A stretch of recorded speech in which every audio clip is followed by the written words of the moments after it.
അസ്സലാമു അലൈക്കും വറഹ്മത്തുള്ളാഹി വബറകാതുഹു. എല്ലാവർക്കും ഷിഫാഉൽ അംറാദിലേക്ക് സ്വാഗതം. എല്ലാവർക്കും വേണ്ടി ദുആ ചെയ്യുക. നമ്മുടെ എല്ലാ ഹലാലായ മുറാദുകളും അല്ലാഹു ഹാസിലാക്കി തരട്ടെ. എല്ലാ പ്രശ്നങ്ങൾക്കും അല്ലാഹു പരിഹാരം നൽകട്ടെ. എല്ലാ രോഗങ്ങളും അല്ലാഹു ശിഫ നൽകട്ടെ. ഈ വോയിസ് പൂർണ്ണമായി എല്ലാവരും കേൾക്കുക, മറ്റുള്ളവരിലേക്ക് എത്തിച്ചു കൊടുക്കുക. ഇന്ന് ഞാൻ വന്നത് കുട്ടികളുടെ അനുസരണക്കേടിനാണ്. എത്രയോ മാതാപിതാക്കൾ ചോദിക്കാറുണ്ട്, ഉസ്താദേ, എൻ്റെ കുട്ടി പറയുന്നതൊന്നും കേൾക്കുന്നില്ല, അനുസരിക്കുന്നില്ല, സ്കൂളിൽ പോകുന്നില്ല, മദ്രസയിൽ പോകുന്നില്ല, നിസ്കരിക്കുന്നില്ല, പീടികയിലേക്ക് സാധനം വാങ്ങാൻ പറഞ്ഞേക്കുമ്പം പോകുന്നില്ല, വീട്ടിലെപ്പോഴും വാശിയും വൈരാഗ്യവും കച്ചറയും കുലുമാലുമാണെന്ന് പറഞ്ഞ് പല ആളുകളും ചോദിക്കാറുണ്ട്. അങ്ങനെയുള്ള കുട്ടികൾക്കുള്ള ഒരു മരുന്നുമായിട്ടാണ് ഇന്ന് ഞാൻ വന്നത്. നമ്മളൊരു കാര്യം ശ്രദ്ധിക്കണം. ചുറ്റുപാടുകൾ കുട്ടികളുടെ സ്വഭാവ രൂപവൽക്കരണത്തിൽ വലിയ പങ്ക് വഹിക്കുന്നുണ്ട്. പകുതി ഭാഗം വീട്ടിൽ നിന്നും പകുതി ഭാഗം വെളിയിൽ നിന്നുമാണ് നമ്മുടെ കുട്ടികൾക്ക് കിട്ടിക്കൊണ്ടിരിക്കുന്നത്. മാതാപിതാക്കളിൽ നിന്നും 4/1 പഠിക്കുന്നു, കൂട്ടുകാരിൽ നിന്നും 4/1 പഠിക്കുന്നു, ഗുരുക്കന്മാരിൽ നിന്നും 4/1, പിന്നെയുള്ള 4/1 സ്വന്തമായി പഠിക്കാനുള്ളതാണ്. മാതാപിതാക്കൾ തമ്മിലടിക്കുകയും നിത്യേന കലഹമുണ്ടാക്കുകയും ചെയ്യുന്ന ചുറ്റുപാടുകളിൽ വളരുന്ന കുട്ടികളിൽ ആ ചുറ്റുപാടുകൾ സ്വാധീനം ചെലുത്തുന്നു.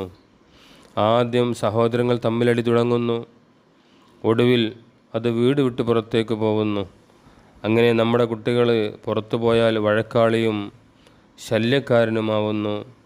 അതുകൊണ്ട് കുഞ്ഞുങ്ങളിൽ ചെറുപ്രായത്തിൽ തന്നെ ആദരവും സ്നേഹവും ബഹുമാനവും വളരത്തക്ക ചുറ്റുപാടുകൾ വീട്ടിൽ ഉണ്ടാക്കി തീർക്കണം.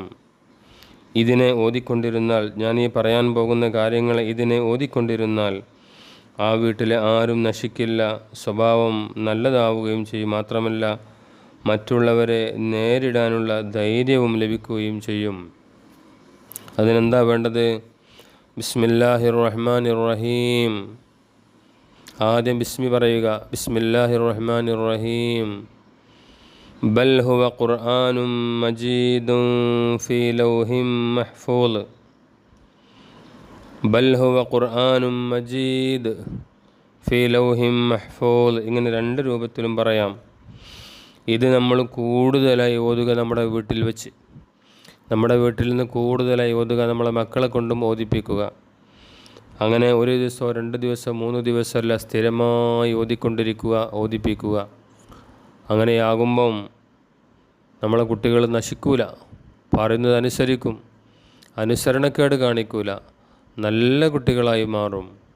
വീട്ടിലൊരു ഒരു ഒരു കാരണവശാലും നമ്മുടെ വീട്ടിൽ കുട്ടികളുടെ മുമ്പിൽ വെച്ച് ഉമ്മയും ഉപ്പയും കലഹിക്കുകയോ ചീത്ത പറയുകയോ അടിക്കുകയോ പറയാൻ പറ്റാത്ത കാര്യങ്ങൾ സംസാരിക്കുകയോ ഒന്നും ചെയ്യാൻ പാടില്ല. അതൊക്കെ കുട്ടികൾ കാണുകയും കേൾക്കുകയും അത് പഠിക്കുകയും ചെയ്യും. ആദ്യം വീട്ടിൽ നിന്നും പിന്നെ പുറത്തു വെച്ചും കുട്ടികൾ അതൊക്കെ അനുകരിക്കുകയും ചെയ്യുകയും ചെയ്താൽ നമ്മുടെ കുട്ടികൾ വഷളരായി, മോശക്കാരായി, തമ്മാടികളായി മാറും. അതുകൊണ്ട് ആ കുട്ടികളുടെ മുമ്പിലൊന്നും നമ്മൾ ചെയ്യരുത്.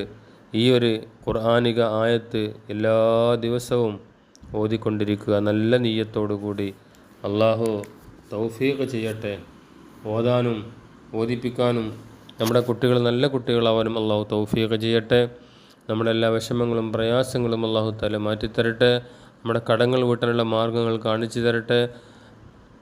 ആരോഗ്യമുള്ള ആഫിയത്തുള്ള ദീർഘായുസ്സ് അള്ളാഹു നമുക്കെല്ലാവർക്കും നൽകട്ടെ. അസ്സലാമു അലൈക്കും വറഹ്മത്തുള്ളാഹി വബറകാതുഹു.